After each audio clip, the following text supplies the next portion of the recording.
দিন শেষে রাত শেষে একাকী ভাইবা দেখেন আমি একাই, আমার সুখে আমি, আমার দুঃখ আমি, আমার আনন্দ আমি, আমার বেদনা আমি।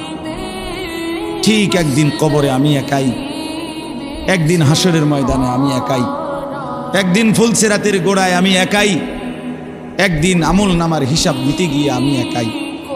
অকুল্লুহুম আতিহি ইয়াউমাল কিয়ামাতি ফারদা। আল্লাহ বলছে তোমাদের সকলকেই আমি আল্লাহর সামনে কিয়ামতের দিন আসতে হবে একজন একজন। ফারদান অর্থ ওয়াহিদান, একজন একজন। আমরা কিতাবে তারিখের মধ্যে পড়ছি রাসূলুল্লাহ সাল্লাল্লাহু আলাইহি ওয়াসাল্লাম একদিন কাবা ঘরের সামনে কাবার চারদিকে তাওয়াফ করতেছিলেন। একজন কাফের হাজরা আসওয়াদের পাশে তরবারি ছুরি কোমরে নিয়ে ছদ্মবেশে দাঁড়িয়েছিল, বারবারই সুযোগ খুঁজতেছিল আল্লাহ নবী সাল্লাল্লাহু আলাইহি ওয়াসাল্লামকে ছুরি দিয়ে আঘাত করবে। নবী সাল্লাল্লাহু আলাইহি ওয়াসাল্লাম তার একদম কাছাকাছি গিয়ে তার বুকে হাত দিয়ে নবীজি সাল্লাল্লাহু আলাইহি সাল্লাম তাকে বললেন, কিছু ভাবতেছ? কোনো কিছু কি ফিকির করতেছ? এই হাত শুধু লাগছে নবীজির তার বুকে, তৎক্ষণাৎ তার জিন্দেগি দিল পরিবর্তন হয়ে গেছে। সে বলছে, লা আনতা আবগাজুন নাস ইলাইয়া, মুহাম্মদ এই কিছুক্ষণ পূর্বে তুমি ছিলে আমার কাছে সবচেয়ে অপছন্দনীয়। আবগাজ ফাল আনা লা আনতা আহাব্বু ইলাইয়া, কিন্তু এখন তুমি আমার কাছে এই মুহূর্তেই আবার সবচেয়ে প্রিয় হয়ে গেল। আহাব্বুন নাস ইলাইয়া, সবচেয়ে প্রিয় মানুষ হয়ে গেল। এই যে স্পর্শ। হযরত ওমর রাদিয়াল্লাহু তাআলা আনহু তিনি বলছেন যে আমি একদিন একটা বিষয় নবীজি সাল্লাল্লাহু আলাইহি ওয়াসাল্লাম, নবীজি বলছেন আমি বুঝতেছিলাম না, তো নবীজি সাল্লাল্লাহু আলাইহি ওয়াসাল্লামকে আমি কয়েকবার রিপিট করছি, জিজ্ঞাসা করছি, দোহরাইছি বুঝার জন্য। আল্লাহর নবী সাল্লাল্লাহু আলাইহি ওয়াসাল্লাম বললেন, বুঝলেন যে আমি বুঝতেছি না। তখন নবীজি সাল্লাল্লাহু আলাইহি ওয়াসাল্লাম আমাকে কাছে টেনে এনে আমার বুকে হাত বুলাইয়া দিলেন। এরপরে বললেন, এবার বুঝছো? হযরত ওমর রাদিয়াল্লাহু তাআলা আনহু বলেন, এবার আমি শুধু বুঝলাম না, বরং আমার চক্ষু খুলে গেল। হাত্তা আনজুরা ইলা সামাইস সাবিআ, আমি 7 আসমানের ঊর্ধ্বে পর্যন্ত দেখতে পেলাম। স্পর্শ, স্পর্শের বরকতে জেহানও খুলে গেছে, চোখও খুলে গেছে।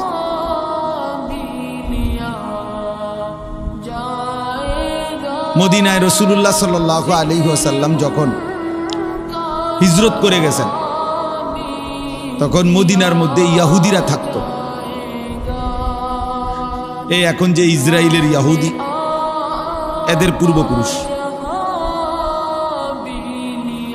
তো এই ইহুদিদের মধ্যে তখন একজন বড় জ্ঞানী পণ্ডিত ছিল, আব্দুল্লাহ ইবনে সালাম ওনার নাম।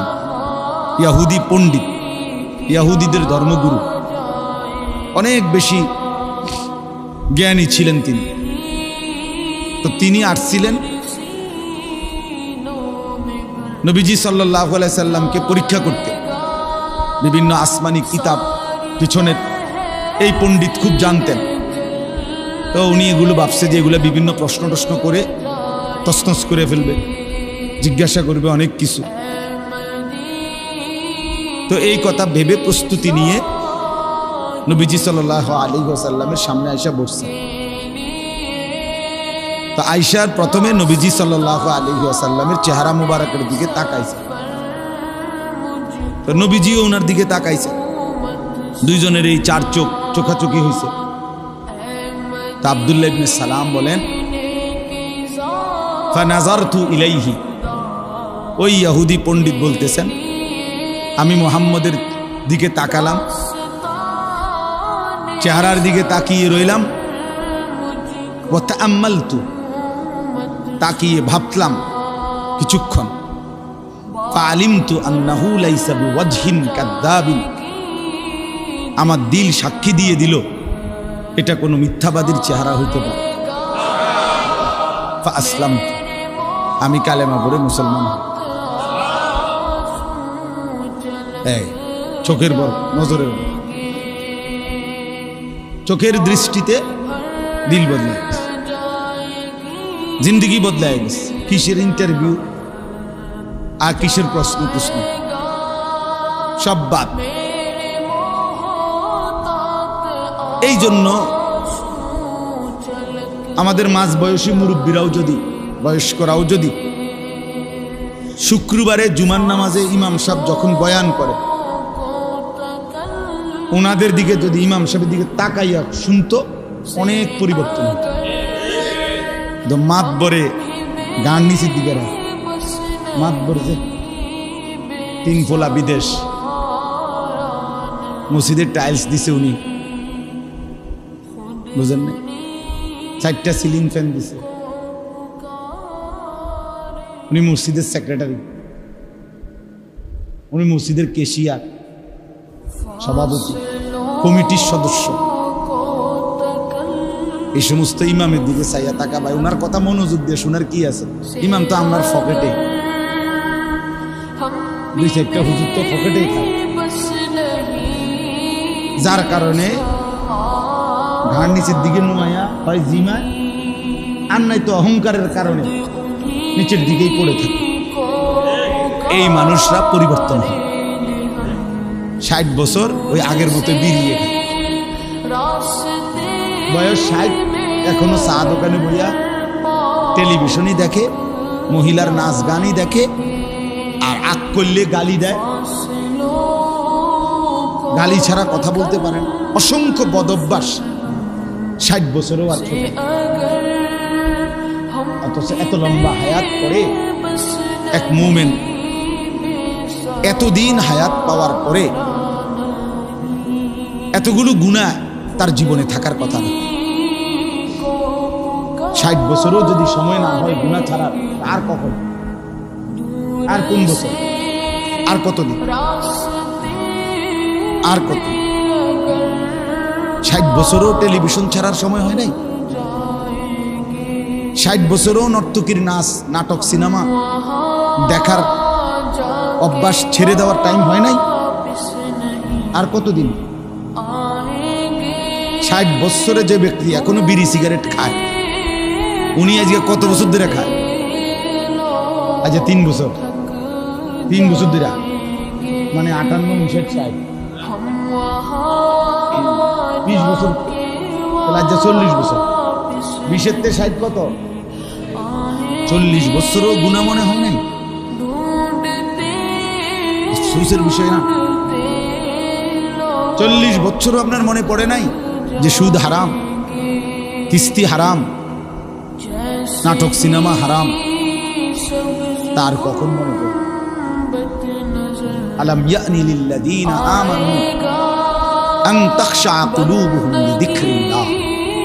আল্লাহ তাআলা বলেন, মুমিন, আমার ভয়, আমার স্মরণ, আমার জিকিরের জন্য অন্তর, দিল নরম হওয়ার, তোমার দিল নরম হওয়ার সময় আজও হয়নি? কোরআন শরীফের আলাম ইয়ানি অর্থ হলো সময় হয় নাই। আল্লাহ জানতে চাচ্ছে, ইমানদারের কি আজও সময় হয়নি? আজও ফিরবা না? আর কখন? জাহান্নামীকে আল্লাহ তাআলা জাহান্নামে চিৎকার করবে, আল্লাহ তাআলা বলবে, আওয়ালাম নুআম্মিরকুম, বলো তো বান্দা, আমি কি তোমাকে আমল করার মতো প্রয়োজন পরিমাণ হায়াত, ওমর মানে সময়, হায়াত কি দেই নাই? তাহলে এখন চিল্লাও কেন? 1টা বাজে জোহরের নামাজের আজান হয়েছে, তো আবার 4:45 বাজে আসরের আজান হয়েছে, তাহলে প্রায় 3.5 ঘন্টা 4.5 ঘন্টা। 10 রাকাত নামাজ পড়তে 12 রাকাত নামাজ পড়তে কি 4 ঘন্টা লাগে? তাহলে আমি কি সময় দেই নাই? 1.25 ঘন্টা ফজরের নামাজের টাইম ছিল, 4 রাকাত নামাজ পড়তে কি 1.25 ঘন্টা লাগে? আমি কি হায়াত দেই নাই?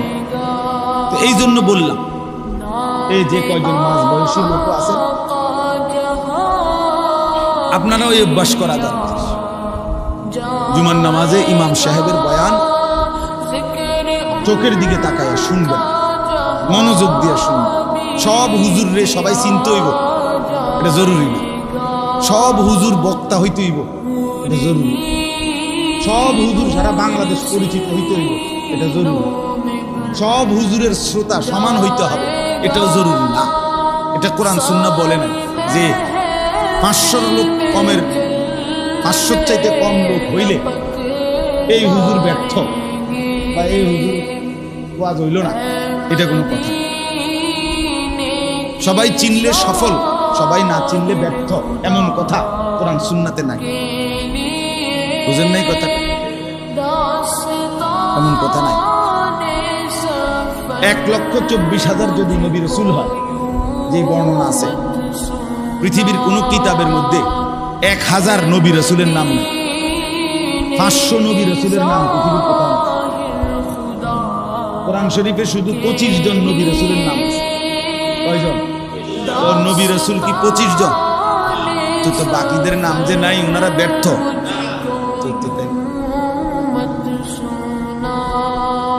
বিদায় হজ্জের মাঠে আমাদের নবী সাল্লাল্লাহু আলাইহি সাল্লামের সামনে প্রায় 1,20,000 সাহাবী খুতবা শুনছে আরাফাতের ময়দান। 1,20,000। পৃথিবীর কোন কিতাবে 10,000 সাহাবীর নাম নেই, 5,000 সাহাবীর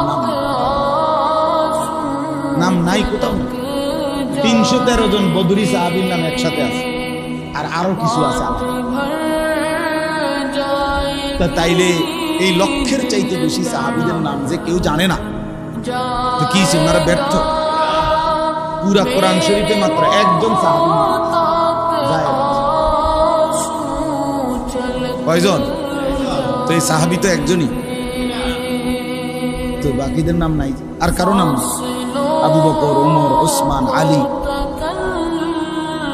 কই আছে ওনাদের নাম? ফাতেমা, আয়েশা, হাসান, হুসাইন। তো কি হয়েছে? ওনারা ব্যর্থ হয়ে গেছে। অতএব শুরুতে এটা বলে দিই, আলেম ওলামা যিনি আসেন, আল্লাহর কথা যিনি বলেন, শ্রোতা কম নাবে। আমরা হুজুর, আমরা এলাকার হুজুর, বুঝেন তো হুজুর, গ্রামের হুজুর। গ্রামের হুজুর কি এটা ফচ্ছে গেছে? তো এইটা কি হয়েছে? গ্রামের হুজুরকে বেটকি মেললেন,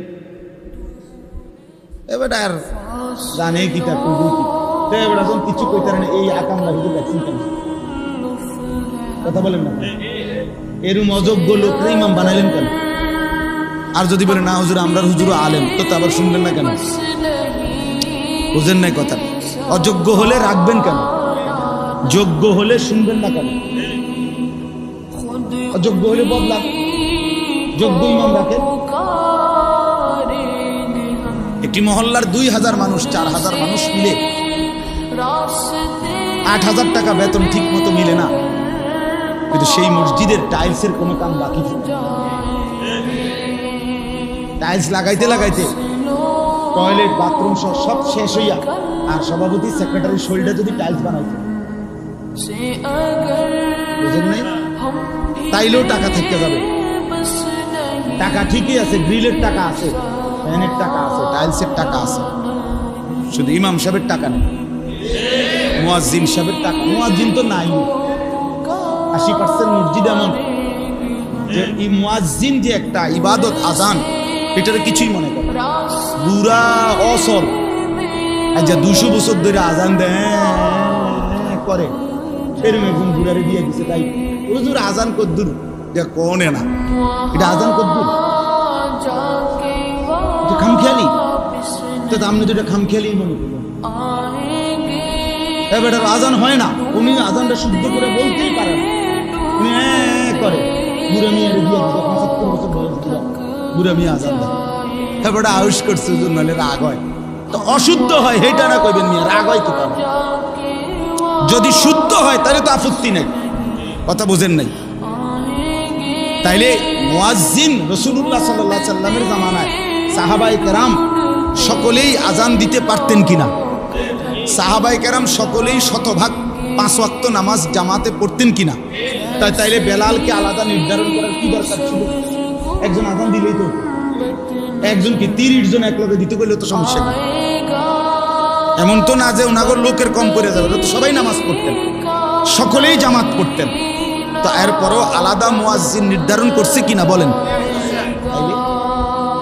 আমরা এটাকে খামখেয়ালি মনে করি আমরা এটা কিছুই মনে করি না এজন্য নিজ মহল্লার আলেম দ্বীনকে কদর করবেন নিজ মহল্লার ইমামকে কদর করবেন ونريد أن نمن على الذين استضعفوا في الأرض ونجعلهم أئمة কোরআন শরীফে আছে আল্লাহ বলে জমিনে তোমরা যাদেরকে দুর্বল ভাবতেছিলে আমি আল্লাহ তাদেরকে ইমাম বানিয়ে দিলাম কোরআন শরীফে ওয়ানাজআলুহুমুল ওয়ারিসিন আমি তাদেরকেই আমার ওয়ারিস ঈমানের ইলমের দ্বীনের ওয়ারিস বানিয়ে দিলাম কোরআন শরীফে ওয়াজআলনাহুম আইম্মাতান আমি আল্লাহ তাদেরকে ইমাম বানালাম ইয়াহদুনা বিআমরিনা লাম্মা সাবারু ইয়াহদুনা বিআমরিনা ইমাম আমি আল্লাহর আদেশে আমার বান্দাদেরকে হেদায়েতের কথা বলছে কোরআন শরীফের আয়াত শুধু বাংলা তরজমা করে আপনি ঘুমা কি তো এরকম কথা তো শুনছেন আপনি শুনছেন না আপনি ঘুমাইছেন বই বই জিমাইছেন তো আল্লাহ তাআলা ইমামকে ইজ্জত দিয়েছেন নবী সাল্লাল্লাহু আলাইহি সাল্লাম বলছেন আল মুআদ্দিনুনা আতওয়ালুহুম আ'নাকান ইয়াউমাল কিয়ামah কিয়ামতের কোটি কোটি ময়দানে সব মানুষের মাঝখানে যার গর্দান উঁচা আলাদাভাবে চিহ্নিত করা যাবে ওই যে উঁচা গর্দানওয়ালা উনি আল্লাহর নবী সাল্লাল্লাহু আলাইহি সাল্লাম বলছে সে মসজিদের মুয়াজ্জিন সে মুয়াজ্জিন 40 দিন আল্লাহর সন্তুষ্টির জন্য খালেস ইখলাসের সাথে আজান দিলে আল্লাহর নবী সাল্লাল্লাহু আলাইহি সাল্লাম চাবি তার জন্য সুপারিশ করবেন আরো অনেক আছে তাহলে আমি বলার উদ্দেশ্য হলো ইমাম মুয়াজ্জিন আমার কইয়ে দিছে একদিন কইয়ে দিলেন আমি কেরুর সাথেই কথা বলছিলাম সালাম ফিরাইছি এনাস বলার উদ্দেশ্য এটাই অর্থাৎ দ্বীনি কথাকে গুরুত্ব দিব এই জনপ্রিয় বক্তা হইতে হইব সবাই চিনতে হইব দেশে লারা খাইতে হইব এগুলো কোনো বিষয় না আমারে মনে করেন সবাই চিনে যুবক ভাই আমি তোমাদেরকে বলি ভাই মনে করো আমারে 10 লাখ মানুষ চিনে তো তোমার লাভ কি আমারে চিনলে তোমার তো তুমি উদাহাল মারে কথা বোঝেন না আমার একারে 1 কোটি মানুষ চিনে তো তোমার কি আমার বোঝেন না আপনার কথা আপনার লাভ কি তা আমারে চিনলে আমারে না চিনলে আপনার লস কি আপনার সমস্যা কি আমি আপনার বাচ্চা তাহলে এটা তো কোনো কথা না কথা হলো আমি নামাজ পড়বো কোন দিন আমি আল্লাহকে চিনবো কোন দিন আমি আমার মালিকের গোলামি করব কোন দিন সেটা বলেন আপনি বলেন আপনি বিড়ি ছাড়বেন কোন দিন টেলিভিশন দেখা বন্ধ করবেন কোন দিন সুদখানা ছাড়বেন কোন দিন আপনি কিস্তি ছাড়বেন কোন দিন যুবক তোমরা যারা 5 ওয়াক্ত নামাজ পড়ো না তুমি নামাজের সেজদা দিবা কোন দিন আল্লাহকে রাজি করবা কোন দিন মুসলমানের বাচ্চা হয়ে বছরের পর বছর দিনের পর দিন মাসের পর মাস যারা ফজরের নামাজ পড়ো না এই মুসলমানের নাফরমান তুমি কোন দিন আল্লাহকে সেজদা দিবা তোর জন্য কি কোনো দিন ফজরের ওয়াক্ত হবে না বেঈমান তুই এক ইমানদার ভাইয়ের দুধ খাও নাই রাসূলুল্লাহ সাল্লাল্লাহু আলাইহি সাল্লামের সামনে কেমনে বলবা নবীজি সাল্লাল্লাহু আলাইহি সাল্লামের সামনে কেমনে সুপারিশের জন্য তিনি কোনো কাগজপত্র দেখবে না আমলনামা দেখবে না নাকি হ্যাঁ তো তিনি কিছুই বলবেন না নাকি কি ভাবছেন কি নবীজি কিছুই বলবে না আমলনামা দেখবে না কোনো কাগজপত্র ছাড়াই সুপারিশ এটা একটা খামখেয়ালি আল্লাহ আমাদেরকে বুঝতাম এটা বোঝা দরকার এটা বোঝা উচিত